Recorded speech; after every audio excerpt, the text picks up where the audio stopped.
दोस्तों, आज हम तांत्रिक या जादू के बारे में बात करने वाले नहीं है। आज हम बात करने वाले हैं ब्रेन रिसर्च के बारे में।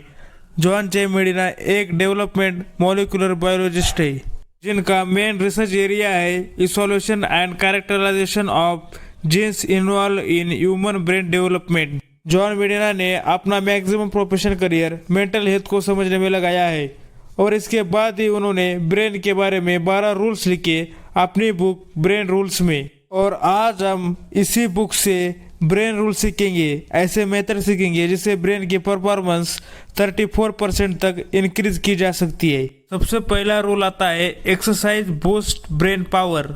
ऑथर दो लोगों से मिलते हैं, डेविल और जैक। इन दोनों की एज मिड 80s थी। डेविलर व्हीलचेयर में अपना टाइम गुजारते थे, सैड रहते थे, दीवारों को घूरते रहते थे, बहुत कुछ भूल जाते थे। इन शॉर्ट बस अपने मरने का इंतजार कर रहे थे। लेकिन जैक इसके बिल्कुल अपोजिट थे। वो 80s के होने के बावजूद 80s के नहीं लगते थे। वो बहुत ही एक्टिव रहते थे और अपनी लाइफ एंजॉय कर रहे थे। ऑब्वियसली जैक एक्सरसाइज करते थे, लेकिन रिसर्चर्स ये जानना चाहते थे कि क्या ये एक्चुअल में एक्सरसाइज की वजह से इनकी मेमोरी पावर इतनी बेटर थी और कम बीमार पड़ते थे या फिर कोई और रीजन थी। सवाल ये था कि क्या ये सिर्फ एक ह्यूमन ऑब्जर्वेशन थी, इसमें गलतियां भी हो सकती थी। एक्सपेरिमेंट से इसे प्रूव किया जा सकता था। इसलिए रिसर्चर्स ने एक्सपेरिमेंट करना स्टार्ट किए और हर एक्सपेरिमेंट में ये निकला कि जो लोग एक्सरसाइज करते वो मेमोरी स्पेशल थिंकिंग में काफ़ी बेटर परफॉर्म करते उन लोगों के मुकाबले जो बस बैठे रहते।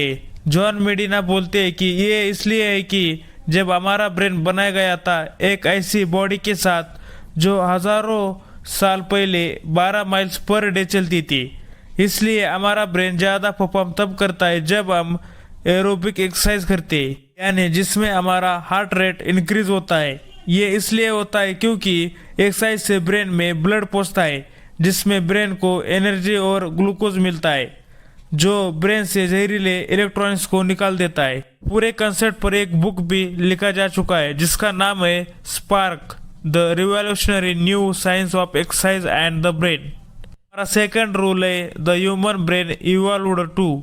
ये रूल कहता है कि ह्यूमन को मिलियन साल लगे ये अमेजिंग ब्रेन पाने के लिए। पहले हमारे पास सिर्फ एक लिजर्ड ब्रेन था, यानी छिपकली वाला ब्रेन, जो सिर्फ बॉडी के बेसिक फंक्शन को एक्टिव रखने के लिए यूज होता था, जैसे कि ब्रीथिंग, हार्ट रेट को मेंटेन रखना, सोना और जागना। ये कोई कॉम्प्लेक्स काम नहीं कर सकता था। लेकिन फिर इसमें कुछ और ऐड हुआ, हमें एक कैट ब्रेन मिला जिसकी वजह से हम नई चीज़ों के लिए कैपेबल हो गए, जिसकी वजह से हम शिकार को देखकर मार सकते थे या शिकारी को देखकर भाग सकते थे। और फाइनली बहुत सालों के बाद इसमें ऐड हुआ कॉर्टेक्स, जो ब्रेन की इंटरनल पार्ट्स के साथ कम्युनिकेशन कर सकता था, जिसकी वजह से हमें बोलने के स्किल्स, मेमोरी और प्रोसेसिंग मिली। ये सब इम्प्रूवमेंट तब हुई जब ह्यूमन सवाना में आए, जब हमने 4 टांगों के बजाय 2 टांगों पर चलना सीखा, जिसकी वजह से हमारी बॉडी को कम एनर्जी की ज़रूरत पड़ती थी और सारी एक्स्ट्रा एनर्जी ब्रेन को डेवलप करने में यूज होती थी, जिसकी बदौलत हमें ये अमेजिंग कॉम्प्लेक्स ब्रेन मिली।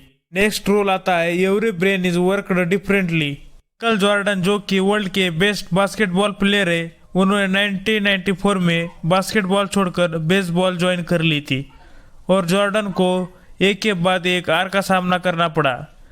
उनसे आउटफील्ड में 11 गलतियां हुई और उस सीजन में सबसे कम स्कोर किया।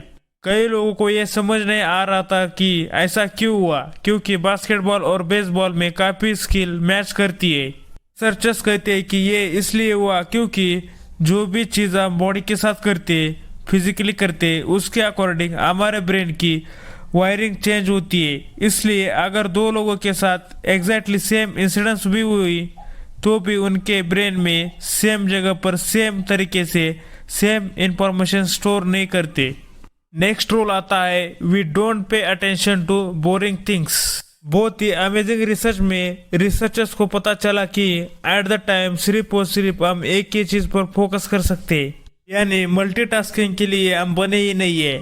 जिसका मतलब है कि अगर हम हमारे सेंसेस किसी चीज को देख भी रही है तो विद इन फ्यू सेकेंड्स वो उनमें से मैक्सिमम चीजों को डिलीट कर देगी कि हमारा ब्रेन एक ही चीज पर फोकस कर सके। रिसर्चर्स कहते हैं कि अगर हम किसी चीज़ पर अटेंशन बनाना चाहते हैं तो हमें इमोशनली अरेस्टेड होना चाहिए।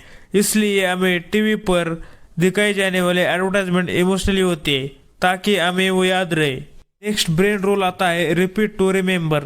आपको मेमोरी की प्रॉब्लम है तो इस ब्रेन रूल को सुनो। हम अपने मेमोरी स्किल्स को इम्प्रूव कर सकते हैं अगर हम उस इंफॉर्मेशन को उसी इन्वायरमेंट में रिकॉल करें जिस इन्वायरमेंट में हमने उसे लर्न किया था। यानी हमें अगर एग्जाम हॉल में एग्जाम देना है तो हमें कोशिश करनी चाहिए कि जब भी हम पढ़ाई करें तो हमारा रूम एक एग्जाम हॉल की तरह दिखाई दे ताकि हम उस इंफॉर्मेशन को रिकॉल कर सके। नेक्स्ट रूल आता है remember to repeat. Brain rule कहता है कि मैक्सिमम इंफॉर्मेशन हम पहले कुछ मिनट में ही भूल जाते हैं।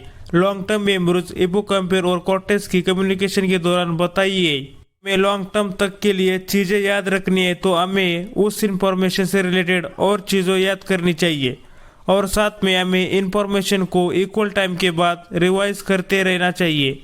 नेक्स्ट रूल है स्लीप वेल थिंक वेल। आपका तो पता नहीं पर मुझे ऐसा लगता था कि सोना एक बहुत बड़ा टाइम वेस्ट है।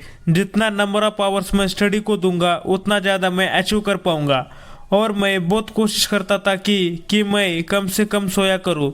इसलिए मैं हमेशा थका सा रहता था और रिएक्टिव स्टेज में रहता था।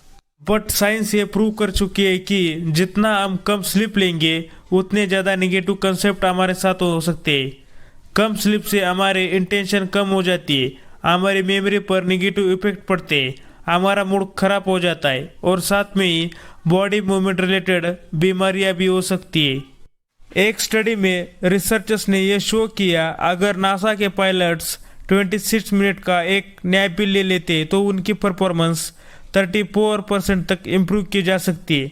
और ये इसलिए होगा क्योंकि हमारे ब्रेन के न्यूरॉन्स बहुत ही रुद्वेग में एक्टिविटीज शो करते। इन शॉर्ट जब पूरे दिन हमने लर्न किया था तो सोते टाइम उसे रिप्ले करते। इसलिए दिमाग तेज करने का ये एक शॉर्ट तरीका है, हम छोटा सा नैप लिए।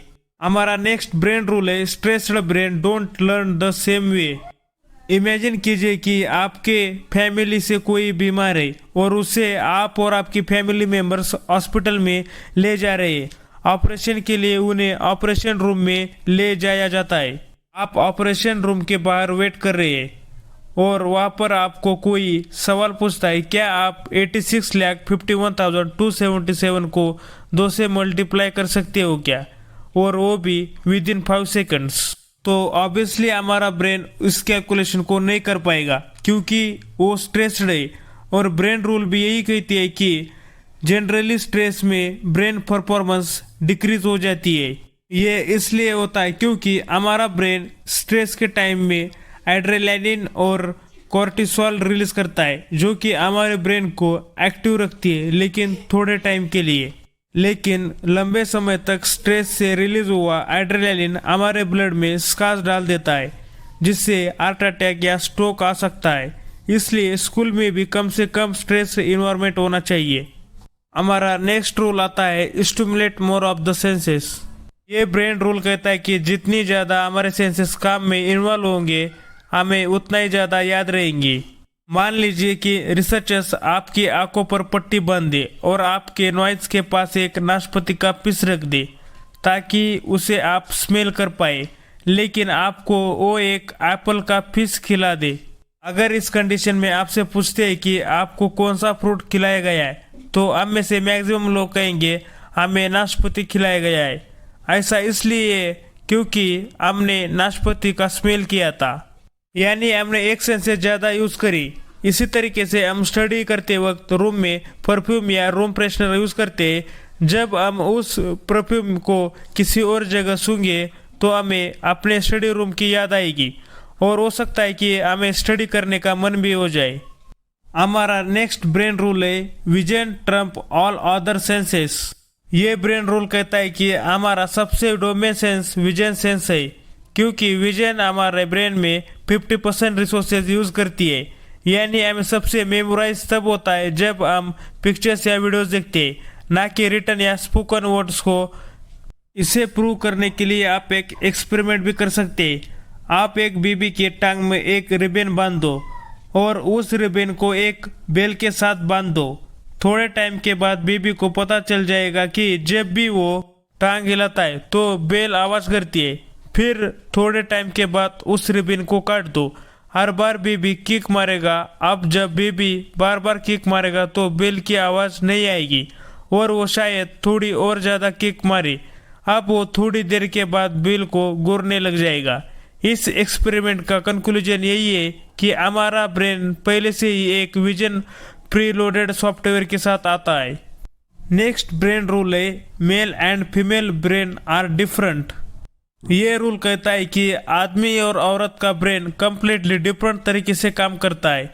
यानी कि जब मेन और वुमेन दोनों को बहुत स्ट्रेस लेवल में रखा जाता है तो ह्यूमन ब्रेन का लेवल लेफ्ट हेमिस्फीयर एमिगाडला एक्टिव होता है और उन्हें सारी इमोशनल डिटेल्स याद आ जाती है। लेकिन मेन यानी आदमी का राइट एमिगाडला एक्टिव होता है और उन्हें किसी बात का कंफ्यूजन याद आता है। यह इसलिए होता है क्योंकि ह्यूमन जेनेटिकली कॉम्प्लेक्स है, क्योंकि उनके सेल में एक्टिव एक्स क्रोमोसोम अपनी मदर और फादर दोनों से आया है, लेकिन आदमी का एक्स क्रोमोसोम सब अपनी माँ से आया है और वाई क्रोमोसोम में 100 से भी कम जेनेस अवेलेबल है। इसलिए मेन और वुमन सेम सिचुएशन को डिफरेंट तरीके से सोचते हैं। नेक्स्ट और लास्ट ब्रेन रूल आता है we are powerful and natural explorers. ये ब्रेन रूल कहता है कि ह्यूमन माइंड एक्चुअल में क्यूरियस माइंड है। ऐसा हम इसलिए कह सकते हैं कि जब हम पैदा हुए तो हम पहले से ही प्री प्रोग्राम्ड है और हम हर चीज जानना चाहते। जब हम छोटे बच्चे थे तब हम सवाल पे सवाल पूछते थे। इसका मतलब है कि हमारी बेस्ट लर्निंग एक्टिव लर्निंग के साथ होती है, यानी एक्चुअल में चीजों के साथ एक्सपेरिमेंट करते हैं और उसमें गलतियां करते हैं और उसी गलतियों से हम सीखते हैं। तो दोस्तों, हमने इस वीडियो में 12 ब्रेन रूल्स देखे।